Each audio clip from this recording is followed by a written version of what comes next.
4. The perfect teaching. Next, I shall clarify the perfect teaching.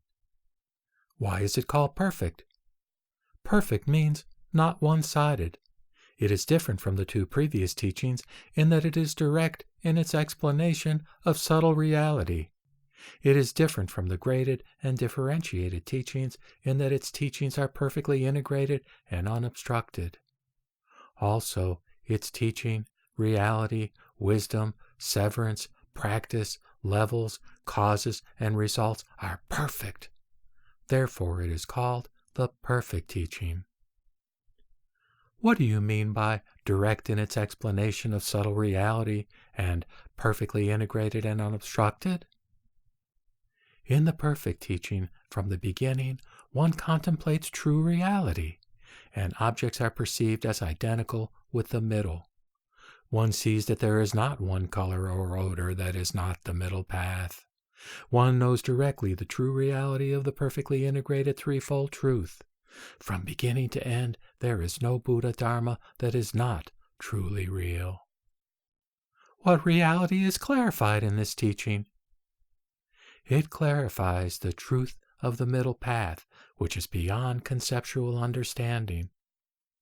For whose sake is it explained? It is explained for the sake of those with the sharpest faculties. What levels of attainment are clarified for these people? It clarifies the levels of the 6 identities. What are these 6 identities? 1. Identity in reality. 2. Verbal identity. 3. Identity in contemplative practice. 4. Identity in outer appearance. 5. Identity in partial realization of the truth. And 6. Ultimate identity. Why do you posit 6 identities? They are 6 so that nothing is left out from beginning to end. They are identities because they are interpenetrating from beginning to end. Their reality is the same, therefore they are identical. Their phenomenological appearances are different, therefore they are 6. From first to last, their reality is the same. From beginning to end, nothing is left out. What is the meaning of the gradual succession of the 6 identities? Sentient beings are inherently endowed with the reality of 3 virtuous qualities of the Dharma body, prajna wisdom, and liberation. This is called identity in reality. They come to know this by being taught. This is called verbal identity. The cultivation of practice that results from coming to know this is called identity in contemplative practice. Through contemplation and calming the mind, one begins to simulate one's true function. This is identity in outer appearance. When the 3 virtuous qualities are partially manifested and one attains the Buddha Dharma partially, this is identity in partial realization of the truth. When both wisdom and severance are perfected and the 3 virtuous qualities completely manifested, this is ultimate identity. How do these levels of the 6 identities correspond to the level of the 5 preliminary grades and the 52 bodhisattva levels? The first 2 levels of identities do not correspond to any levels. The identity of contemplative practice corresponds to the 5 preliminary grades. The identity in outer appearance corresponds to the 10 levels of faith. The identity in partial realization of the truth corresponds to the 10 abodes, the 10 levels of practice, the 10 levels of merit transference, the 10 stages, and the level of preliminary awakening. Ultimate identity corresponds to the level of subtle awakening. How do the preparatory levels of ordinary people and sages compare with regard to these levels? The 5 preliminary grades of conventional designation correspond to the lower level of ordinary people. The purification of the 6 senses corresponds to the higher level of ordinary people. The levels from the 10 abodes to the level of preliminary awakening correspond to the level of partial sagehood. The 1 level of subtle awakening corresponds to the level of ultimate sagehood. What are the 5 preliminary grades and the purification of the 6 senses? To be endowed with the 10 mental attributes of the 10 levels of faith is the first preliminary grade of joy, because of being in accordance with the truth. To read and chant the sutras is the second preliminary grade. To add, then, the preaching of the Dharma is the third preliminary grade. To add the practice of the 6 perfections is the fourth preliminary grade. To practice the 6 perfections correctly is the fifth preliminary grade. The purification of the 6 senses means to purify the organs of 1. Sight, 2. Sound, 3. Scent, 4. Taste, 5. Touch, and 6. Thought. What sutra is the basis of this level of 5 preliminary grades?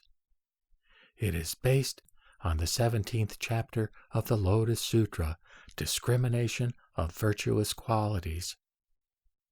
Why do you establish 5 preliminary grades distinct and beyond the 10 levels of faith?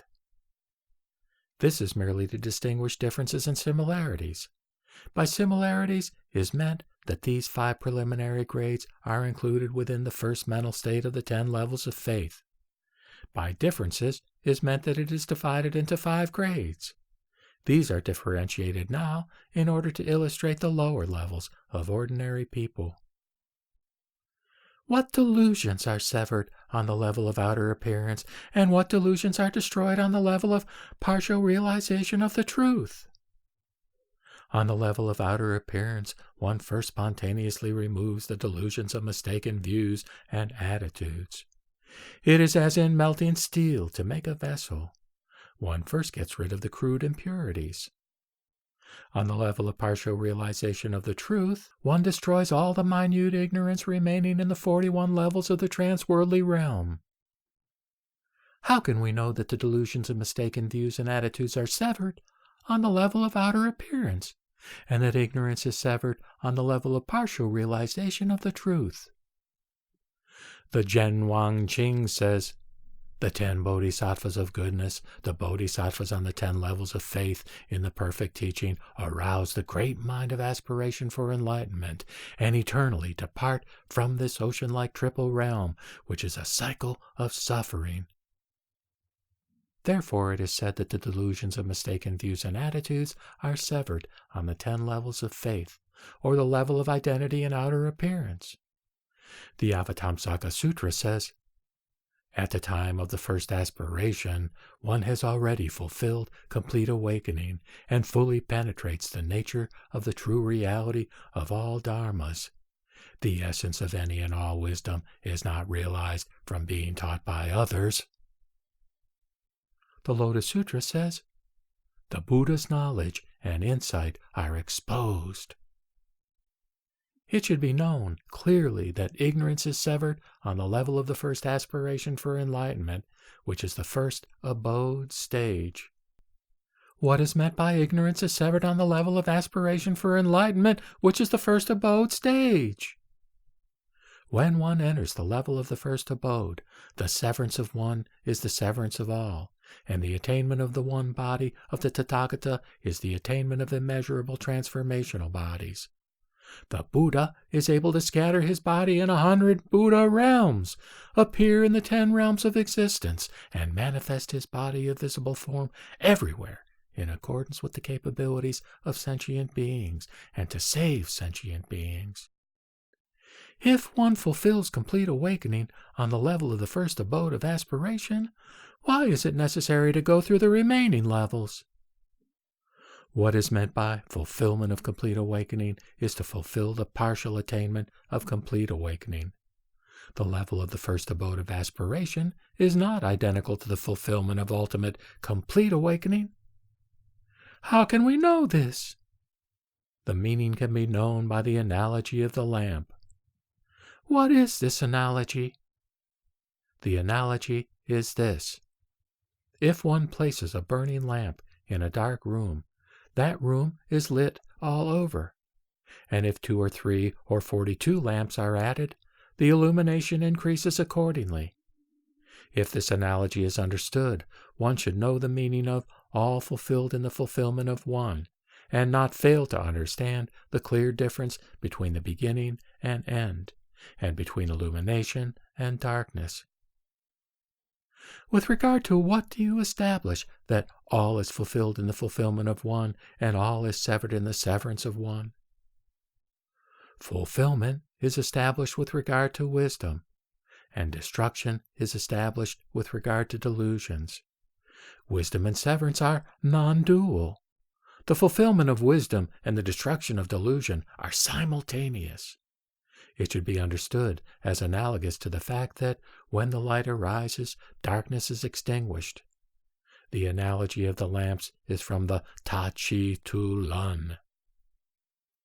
How much time do bodhisattvas of this teaching pass through to fulfill Buddhahood? In one life, they enter the first abode of aspiration for enlightenment. How can we know this? The Sutra of Innumerable Meanings, Wu Liang I Ching, says, "In this body one attains the patience which comes from realizing the truth of non-arising and the instantaneous destruction of all passions and the cycle of birth and death." The Mahaparinirvana Sutra says, "On the Himalayan mountains there is a grass called forbearance. If a cow eats this, it will experience the most exquisite flavor." You should understand this meaning.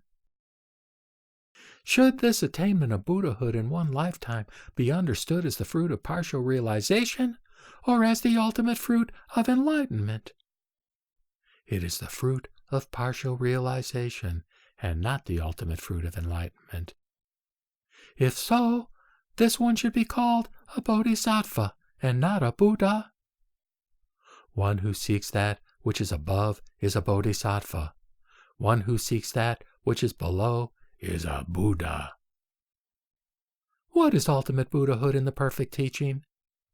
The self-wrought reward body of enjoyment of the Tathagata Vairochana. How is this known? In the Moho Chi Kwan it says, "If one contemplates 12-fold condition co-arising and culminates the reality of the middle path, this refers to the Buddha Vairochana of the perfect teaching. When he is seated in the seat of enlightenment, it becomes the seat of emptiness."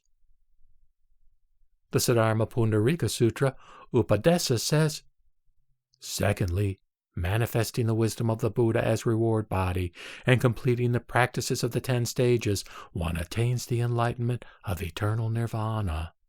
Because, as the Lotus Sutra says, 'Good sons, I have actually already attained Buddhahood immeasurable and unlimited hundreds and thousands and millions and billions of eons ago.'"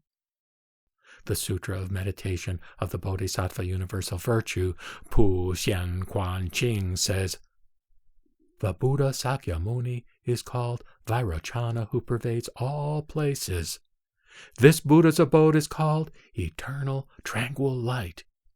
It is a place that embodies the perfection of permanence, a place where the perfection of the selfhood is established, a place where the marks of being are extinguished by the perfection of purity, a place where the marks of body and mind do not abide due to the perfection of pleasure.